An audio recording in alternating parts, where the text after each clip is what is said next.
Yo, what's popping? We have the first day of the kickoff clash, bringing some new compositions, some upsets, some disappointments. Got a big range here, and this is just the first three matches. So first up, the Houston Outlaws against the Boston Uprising, a 3-1 for Boston, with Houston playing Pelican, Merritt, Dante Lastro, and Creative.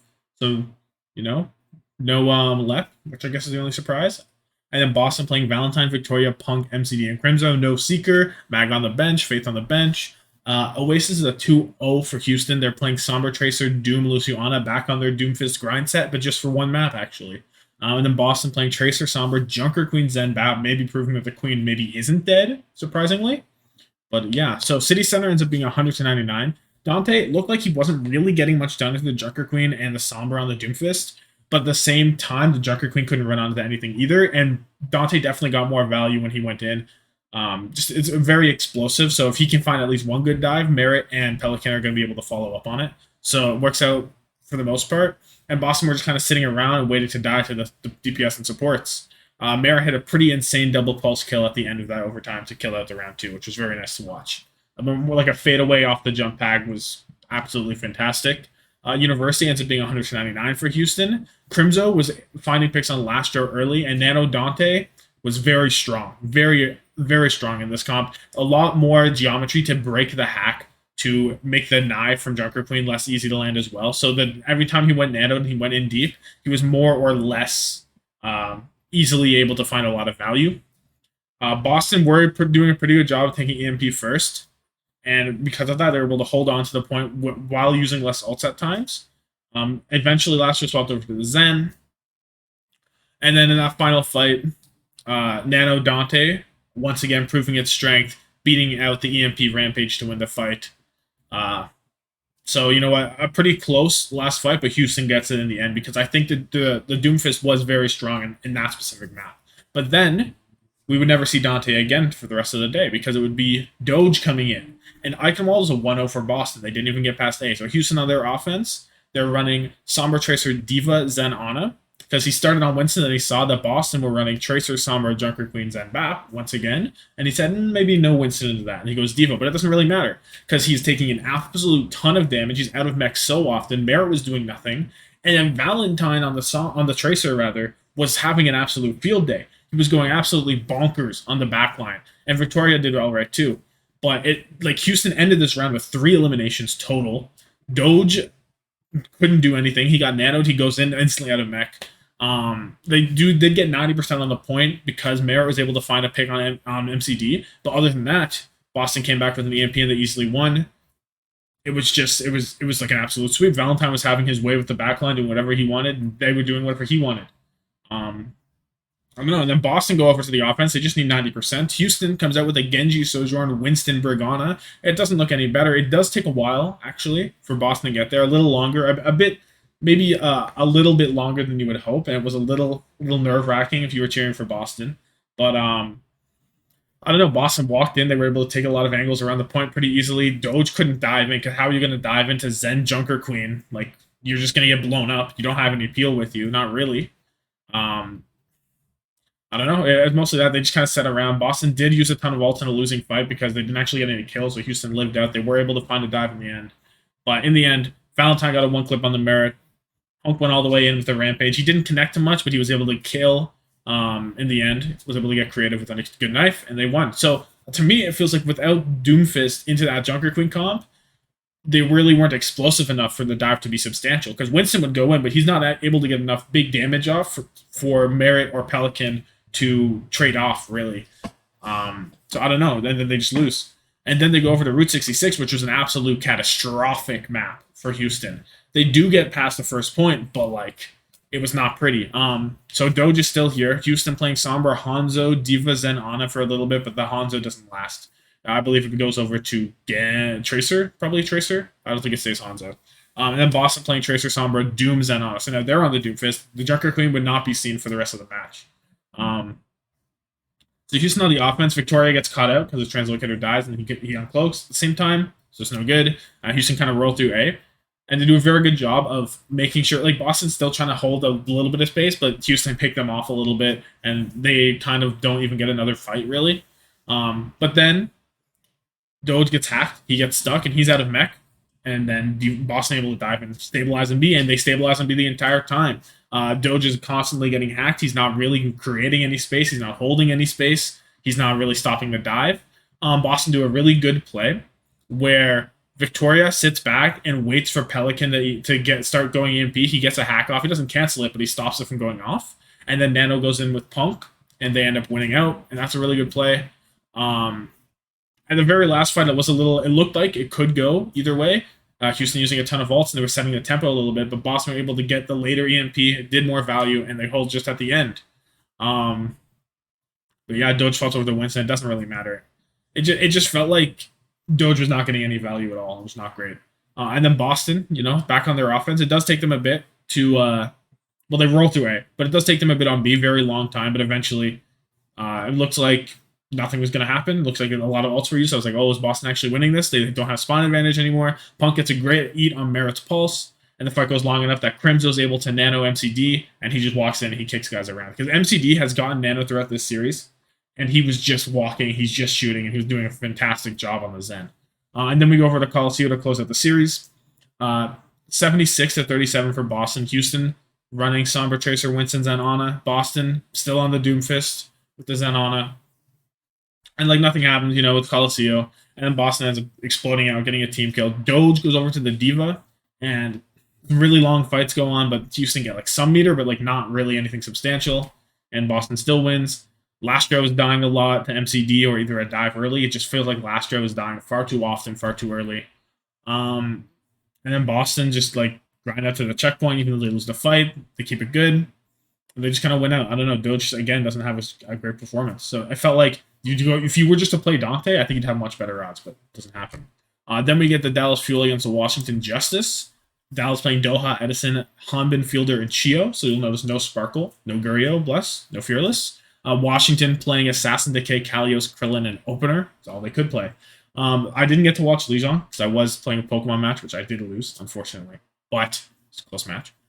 Anyway, Kings Row, the 3-2 for Washington, surprisingly. And it's kind of like a Dallas fumble here. So Dallas are playing Genji, Reaper, Zarya, Ana Lucio. Oh, also should mention, Edison was on Genji multiple times this series, which is very interesting, but he played it quite well. And Washington are playing Sombra Tracer, Orisa, Zen, Ana. Yes, Orisa is here. She is getting gameplay, and it's not just Washington either. You will find out in the next match, there is a team that I may or may not be wearing on my head that enjoyed the Orisa gameplay a little bit. Just saying. So anyway, Dallas kind of rolled through A because Kalios is just standing on the high ground. He stands up, but he's not actually doing anything. He's shooting down, but he has to drop to the point. As soon as he does, Doha goes up on the back line, and they just kind of roll. He goes over to Sombra after A, and then Edison goes over to the Genji. So, I don't know. They wanted the Reaper just for that point. I kind of see it. Reaper seems to probably do a really good job of confronting that high ground if you want to play the Zarya. Just with a TP and a bubble. So, a little bit of kickoff class action there. And Kalios is not really doing anything. Assassin gets a Memp. You hate to see it, but it's going to happen. And Dallas cap B pretty easily. Then Kalios goes over to the Doomfist, and Assassin goes over to the Ashe. And Assassin on the Ashe does a fantastic job at controlling the C high ground, and actually they stopped Dallas short for multiple minutes.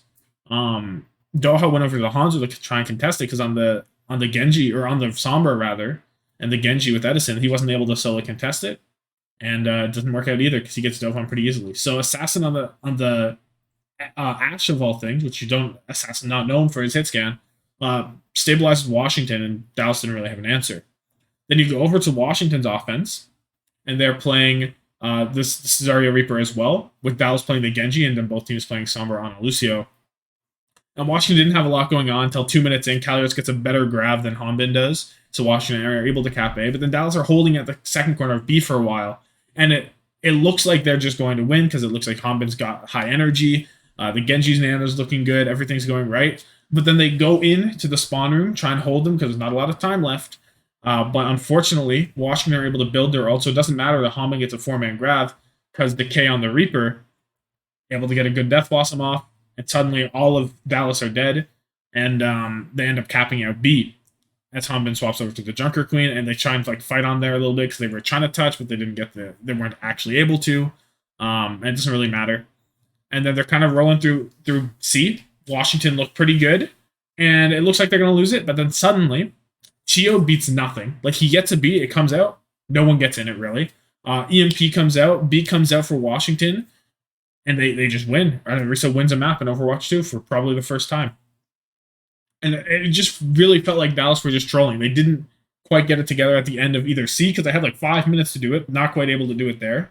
And even here, it felt like they probably should have been able to get this hold here, but Chio didn't get a high enough value beat. So kind of a fumble. But other than that, it's all Dallas. To be honest, they won over Route 66. I'm not gonna touch on this too long because it was quite sad. Honestly, Kalios was getting perma hacked on the Doomfist because they're playing Doom, Tracer, Sombra into Genji Zarya stuff because Dallas seems to like this composition. Sure, I kind of see it. I see the vision. It's like the kickoff clash one with Genji instead. We know Genji can be used as a frontline character, so why not? But yeah, Kalios is getting perma hacked. They win a fight, but they barely get any progress from it somehow. Kalios goes over to Zarya in the end. It's not really there. I don't know. Doha was able to pressure down Assassin. He gets a bad EMP. It was just a horrible time. But mostly, like, Kalios was not getting anything done on the Doomfist. Just way too hard. You can't jump up onto that high ground and expect not to get hacked. Expect not to get slept or anything booped by a Lucio, regardless what it is. Not looking good. And then Dallas just kind of roll up and cap. Like, they just fall over because they went on the Orisa again. The Orisa rolls up, dies, GG. Then they get new Queen Street, and Dallas finished the map, and Washington at 40 meters, so not awful, I guess, but pretty awful. Washington again roll out on the Orisa, and they win the first fight because Edison gets speared. But after that, Doha gets an EMP 30% before Assassin kills the backline, and Dallas just roll. Hanbin, high energy, just walking onto them. Eventually, Washington swap all of their things, but it doesn't matter. It was awful. So Washington just not able to figure out what they want to do. It kind of feels like they're back. The last stage they were on the over-aggressive style. They went back to their passive roots, not really knowing what they're doing. It felt very off. The coordination wasn't there. Assassin Sombras, whatever. I don't know. It's back to Washington standard. What you expect.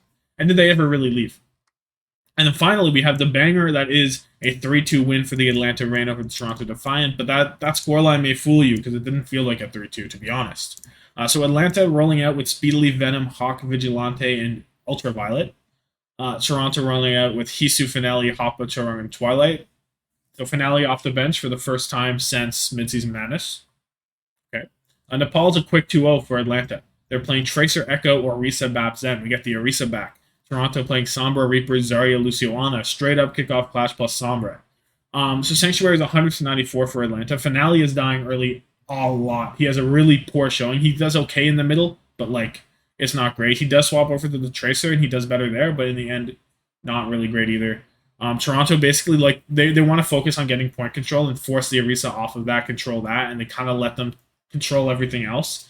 Speedily on the Echo is wildly uncontested. Because who's going to contest him? Zarya is going to go up there and beam him? Not really. So he does a lot. He gets a big duplicate Zarya. They run through the back line. It was kind of bad. And Hoppa, even when they win fights, he was dying in them very often at the end, which lets Atlanta walk in pretty freely and take some space, and also resets energy completely, so he can't be as aggressive at the beginning of the defensive fight. Just huge for Zarya. And Atlanta just kind of win. Speedily Echo is very uncontested. And again, Village 100 to 15 for Atlanta. Finale still getting picked early. He swaps the Tracer right away off of the thing. It doesn't matter. Hawk is running onto Hoppa with the Javelin spin or whatever else. Doesn't feel like Hoppa's getting a lot of support. Doesn't feel like he can. And the Atlanta backline is doing so much work with the BAP, with the Zen. So much damage and healing is coming out from Ultraviolet and Vigilante. It looks insane. Absolutely fantastic from both of them. Because you have Vigilante doing that absolute work. UV on a signature BAP here. I think this is in the wrong way because of course it's UV on the BAP because he's unreal at it. He had like 14,000 healing after a round or two. Like I don't remember if it was both or just one, but regardless, that's an unreal amount. And it was just a wrap. Then we go to Paraiso. 2-1 for Atlanta. Not as bad, but still pretty bad. Because this time, Toronto on their offense, they're playing an Ashe Tracer Diva on a Zen, and Atlanta's playing a Tracer Echo Diva on a Zen. And the Diva does seem to be doing good against Speedily on the Echo, at least handling him in some way. Toronto are able to build ults and win out on A, but on B, they're never able to get Hisu into a good position to output damage on the Ashe. And the backline are also struggling to survive very hard as they're just dropping down onto them. So it just felt like the Ashe wasn't able to get into a position because in this kind of meta where you have a Tracer, you have an Echo, you have a Diva that can actually contest that space that Ashe wants, she can't sit back and do the damage that Hisu maybe wants to do. And then on the offense, Atlanta continued to run what they were running, but Toronto ran a Sombra Tracer Zen Bap with Diva. And Atlanta takes space much quicker than Toronto did at that original point. And then Charon gets 5 Orb by Vigilante. And from there, no Discord Orb. Hawk can do whatever he wants in the dive, and it's just a wrap. And Toronto do hold on the B high ground for a bit, and Speedly is much less effective on the Echo due to how high up the rest of the team is regardless, so the extra distance he gets isn't really worth it. But Hoppa gets a little too aggressive. He gets antied. He gets stuck. He goes out of mech, and it's a wrap from there at the very end. So a Paraiso is a 2-1 for Atlanta also. Then we get some hope from the Defiant, which is, of course, they give a little bit of hope because they wouldn't be the Defiant if they didn't give some hope. So Kai comes in for Venom, and Nero comes in for Speedily. And the offense is actually pretty good. So both teams running Widow, Sigma, Bap, Zen, with Atlanta putting Nero on the Sojourn, or on the Hanzo, rather, and Toronto putting Finale on the Sojourn. And Finale had his best map of the series on the Sojourn, actually, surprisingly. Hisu is doing fantastic on the offense, but not quite enough, it felt like. He gets through A pretty good, but on the B, he's not able to find the angles he needs to carry the team forward, and neither is Finale. And Atlanta do try to spawn hold Toronto, but they break through it pretty easily. Oh, it said 2-1. Oh, yeah. It's still a true statement what was going on. It's still a 3-1. On B, it still was mostly Hisu wasn't able to get the angles. Atlanta kind of feed a little bit. They go a little too aggressive with the spawn camp. And Toronto break through it, and they end up capping out on the C after that space. But Toronto have no gas to give. They're kind of slowed down a bit. And they just don't have enough time to get through C. And then Atlanta on their offense, Toronto hold around that first corner, and they slowly give back to Bridge after they take some resources. And Hoppa pops off, has a much better flux than Hawk in a fight, and does great. Nero goes over to the Genji, and Finale picks UV and then ints into the backline for zero reason. No idea what that was. As Nero trades for Charong, and then neither team has a BAP. Twilight goes down, and Toronto almost turned the recontest, but Atlanta have to commit ults to do it. So that actually pretty good recontest from Toronto there, where Atlanta had to commit more ults than they maybe wanted, and that slowed down the snowball through B, because after that, it's all Toronto. They're holding up on that high ground very well. Hisu and Finale doing great work, mostly Finale impressing me on the Sojourn. And they were setting tempo very well, and Kai wasn't able to get the angles, similar to how Hisu was on the offense there as well. So pretty good stuff from Toronto there. Then Coliseum ends up being a 90 to 85 for Toronto. Venom comes back in for Kai. And honestly, this map was a big turnaround. It looked like it was going to be Atlanta all the way through. Hisu was having some pretty bad EMPs. Toronto, while they were still setting tempo at times, they weren't actually getting the kills they needed. And Atlanta was able to turn the tide in a lot of fights. And it looked quite bad. But suddenly, Toronto gets some momentum going. They do use some ults, but they're able to win out. And Atlanta use ults, so they get moving at near the end, not quite in overtime, near the end. And then they get to the checkpoint off of Finale, getting Hoppa goes up, nanos them, keeps them in their spawn, so we get the checkpoint. I say we, but I mean Toronto gets the checkpoint. Then Finale is able to walk into the backline, assassinate both supports. Nero, because of that, his EMP doesn't get any value, and Toronto take the lead, and Atlanta cannot touch. So suddenly, what looked like a pretty much an Atlanta map win, some miscommunications towards the very end there. Maybe they didn't want to commit to those ults. Maybe there were some mistimings. Toronto end up winning, but then Ilios comes through. Speedily comes back in for Nero, for Nero, who was still in at that point, and it's just a wrap. Absolute similar thing to before. Atlanta playing the Tracer Echo, Diva on a Zen. Toronto back on the Sombra Reaper Zarya with the Lucio Ana. And Hoppa just walks forward, and he's trying to beam down Hawk, and then he gets beamed down by the Echo. The stickies come out. As soon as the bubble's gone, he's dead. Every time. He can't actually walk forward with the Echo. Basically uncontested. They do swap back to Tracer Diva in the end, but it still doesn't do anything. And Speedly's just rolling the back line, rolling the front line. He's doing so much work, and he's just uncontested. Twilight didn't get a nano off until overtime. Now, there is also partially because he hit a really nice sleep on Venom, and he traded the pulse bombs out because he got pulsed and sat on him kind of thing. But it still doesn't really excuse that Hoppa died. and Nana Boost was up, and that was kind of a winning fight, but whatever. And then Ruins is 100 to 48. Toronto take the first a little bit because Hisu's able to kill UV, but then he goes over to Ana. They swap off of the Orisa onto the D.Va and just a wrap from there. Finale is getting taken out by the backline constantly. Speedily is still doing a lot of work on the Echo. And it just feels like Toronto's backline's dead on cooldown. They're also not supplying any pressure to the Atlanta backline, who is putting in a lot of work. So basically, Speedily was a huge difference maker, which you want to see from Atlanta for sure. But anyway, thank you so much for watching. That's my review of the matches. Like this video if you like it, subscribe. Let me know down below your thoughts on these matches and moving forward. And yeah, deuces.